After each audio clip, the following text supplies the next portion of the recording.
Hey guys, welcome back to another episode of Monster Review, where we take a look at tech tips and how-to video. Today I have Galaxy Buds. Just came in the mail by FedEx. Boy, I tell you, my heart's beating really fast because I just basically I got in a fight with the FedEx guy who delivers in my area. What he did was he delivered it to the wrong house. Although he delivered it to the wrong house, he was still in front of my house for a reason. But he did not drop any package off. He did not drop the earbuds off. He stopped in front of my house for a little bit and then drove off. So I chased him down and, I got in a big fight with him because I'm like, hey, it's showing that my package is delivered, but you didn't deliver anything to my house.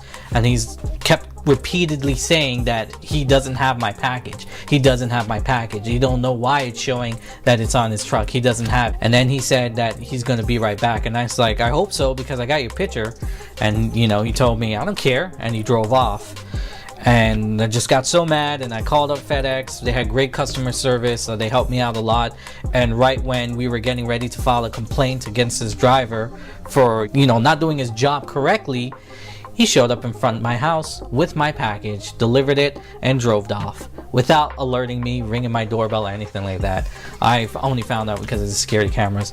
So a lot of back and forth going between the Galaxy Buds and the AirPods. I'm going to be completely honest with you. I narrowed down my Bluetooth headset between the AirPods and the Galaxy Buds. It wasn't about which one was better. It was about feature. And the feature that I liked the most with the Galaxy Bud, how unintrusive the buds look, and then number two, being able to turn on and off ambient mode. But I didn't want a headphone that was designed to let ambient noise in. I wanted a headphone where you had the choice to turn on ambient mode or turn it off. You could turn it off if you're on a train because you don't want to hear all that noise. You could turn it on when you're walking in the street because you need to hear the cars to make sure they don't run you over. So that's why it was an important feature to me, and the AirPods didn't have it. Now, you can watch a lot of videos out there, and some say that the Galaxy Buds sound better. Some say the AirPods sound cleaner. It is what it is. They're AirBuds. They're both really great AirBuds. It all comes down to your ecosystem. But I am definitely going to put this to the test for you guys. We are going to test how well they play with Android phones. Here I have the Pixel 2 XL. It's an old Android phone, but not so old. There's different rumors saying that a lot of the features are missing if you just have a regular Android phone. You need a Galaxy phone in order to get the full Galaxy Bud experience. So I'm just going to test just how much we can squeeze out of these earbuds using a regular Android phone, because I don't have a Galaxy phone. Maybe someday in the future, but as of right now, I have the Pixel 2 XL. The charger cord and the earbuds. Alright, so go into the Bluetooth app, pair a new device, open the headset. The black looks really nice. I like that. Here's the Galaxy Buds. Go ahead and press that, and we're connected. Awesome. So now let's go ahead and download the app. That looks pretty slick. I like that. I like the way it looks. All the reviews that I've seen for this earbud, they were all white. I wasn't really a big fan. But hey, fun fact, at the making of this video, Apple has announced the AirPod 2, which don't include much change. They're more like AirPods 1.5. Okay, let's install the Galaxy Wearable app, Galaxy Buds. Now there's a Galaxy Bud plugin. I wonder what that is. I wonder if that gives us some of the features that a lot of people said will be missing if we don't use this with a Galaxy phone. Notification. Alright, so the first feature I want to test out is Find My Earbuds. Got it open in the app, got my earbuds here. Let's hear.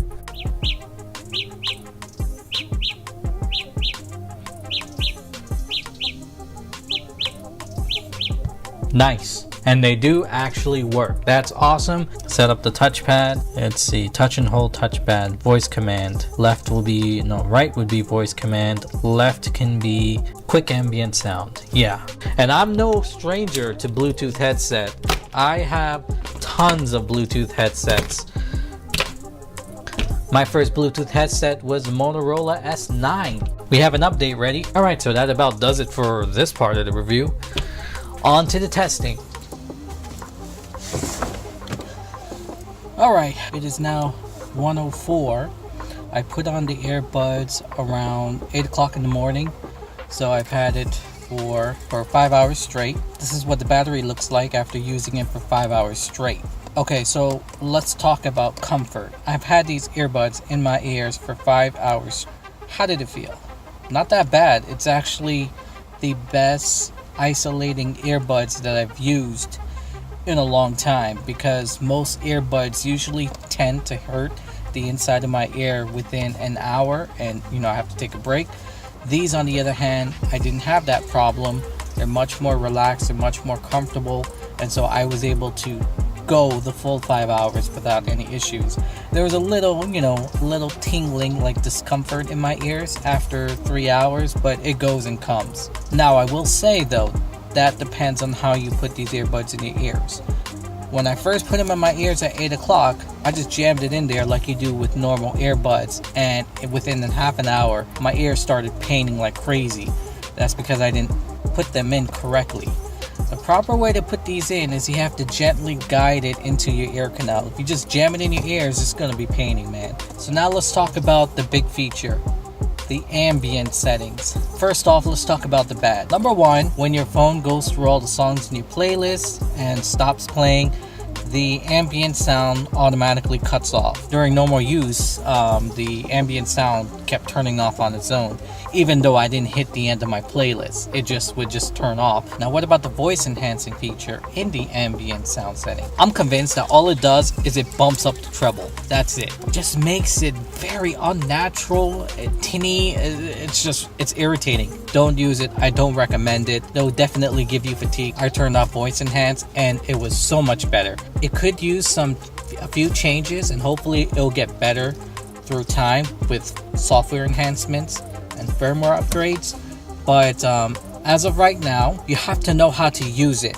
So basically, you're not going to listen to your music at 50% volume while trying to use ambient sound. You're just not going to do that, because you're not going to be able to hear your ambient sound. So you have to keep your volume low. How low? Very, very, very low. For me to properly hear people who came up to me and talked to me, I had to keep my music down low. Here's a screenshot of how low I had to keep it. I'm not going to complain, because I still was able to listen to my music at a comfortable volume where I can make out the words, and I still was able to have conversations with people. The lowest that I would go for my music wasn't low enough to hear people talking to me clearly. I would be able to make out 80% of what they were saying, but 20% would just go right over my head. I would completely miss it because the earbuds wouldn't pick them up. I mean, I'm sure if I were to lower my music a little bit more, I'd be able to hear maybe 95% of what they were saying. It does work. Maybe not as well as advertised. Now, that's using ambient sound with talking to people. When it comes to ambient sounds like cars, doors opening and closing, stuff like that, no, those things come through very clearly. You can hear them. Now, I did program my left earbud to do the quick ambient sound. However, I went into it feeling brave, like, oh, I don't care what people say or think. I'll hold my ear so I can hear them. I don't care. It turns out, though, when, actually talking to people, I felt a little bit weird doing this, so I didn't use it. Now, what's the best thing I've noticed about this earbud? By far, the best thing is no wires. Having these earbuds, it's like I'm free, and they're still in my ears. There's no wires. It didn't pop out, so I feel free using these earbuds. And again, another great thing is that I can have them in my ears for an extended period of time without my ears paining too much. Sound quality when talking is great. I have no problem hearing the other person. However, when asked how they hear me, I can hear you fine, but I can also hear your background. Now, you can't use ambient sound when using voice calls. Ambient sound is disabled automatically when you're on a call. Using the right earpod, long press for voice assistant works really well with Google's voice assistant. They probably work better than Google's own earpods.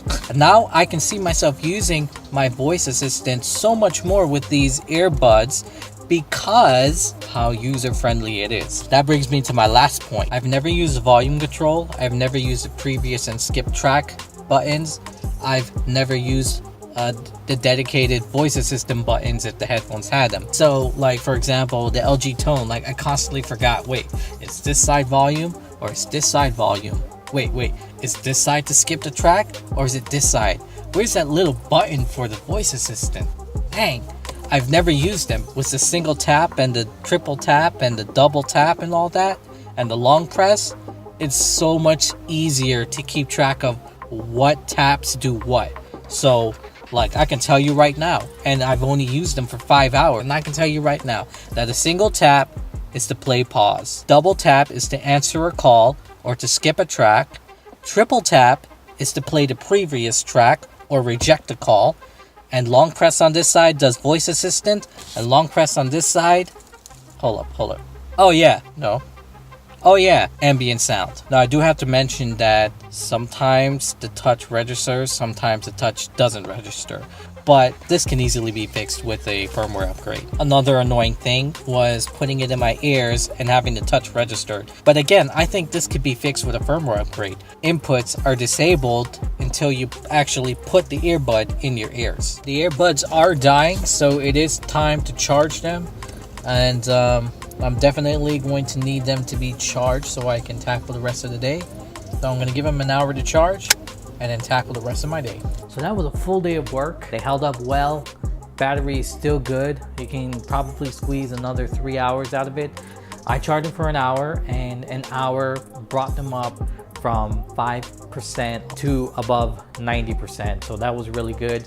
I could have probably gotten away with charging it for 30 minutes, and then I could have used that 30 minutes to last me the rest of the day. But for me, using it for a regular 8-hour work shift, it worked out great. Now, like I said, these things are compared more to those $50 headsets that I showed you earlier, specifically the JBL and the LG Tone. Comparing it against the other headsets, for the LG, the bass for the LG is very heavy, much heavier than these. They are isolated just like these, but the sound is not so crisp. This one, not only is the bass good, but it also, the sound is crisp. You can hear all the instruments. You cannot with these.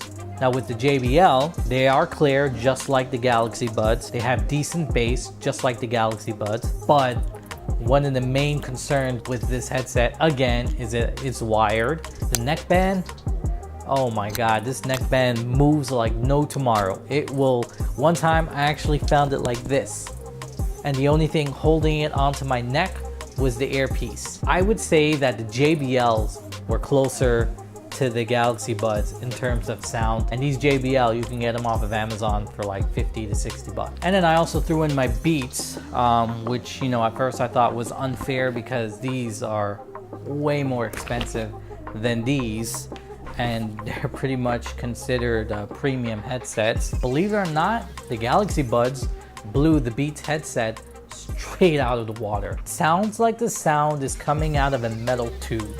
That's the best way I can describe it. Maybe my Beats are defective in terms of clarity and deep bass. I get them both with the Galaxy Buds.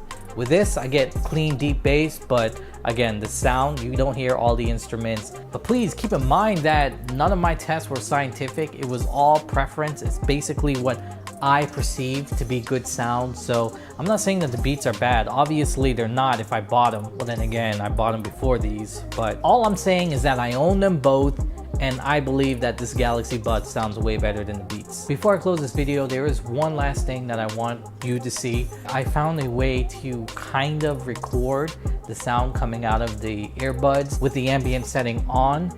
Hopefully you can get a rough idea of what I'm talking about or how it sounds. Now, keep in mind that I was fairly close to the mic. In real life, I would not be that close to you if I was talking to you, so it is a lot harder to hear in real life. But in terms of how the other person sounds when they're talking to you with the ambient mode on, it's pretty accurate. Okay, so this is with voice focus on. You can hear what I'm talking about, it being a little tinny. The treble is I think that voice focus just turns up the treble, but you can hear how annoying it can be if you have this on all day. And this is with voice focus turned off. As you can hear, It's not that much different, but it is a little bit more natural and easy on the ears, and I was able to deal with this all day long for 8 hours straight. It didn't bother me as much as with voice focus turned on. Alright, so in conclusion, I really like these and I would recommend them to anyone looking to purchase some, wireless earbuds. They are really good, they're cheap, they're affordable, and yeah, I like them. And they work really well with my Pixel 2 XL, which is not a Samsung phone. I was not lacking any features that I saw, minus the Easy Connect. Although you saw how easy it was to connect this with my Pixel 2 XL. But that does it for this video. Give me a thumbs up if you thought this video was helpful. If you didn't and you thought it was awful, thumbs down work also. Thanks for watching, and I'll catch you in the next one. Peace.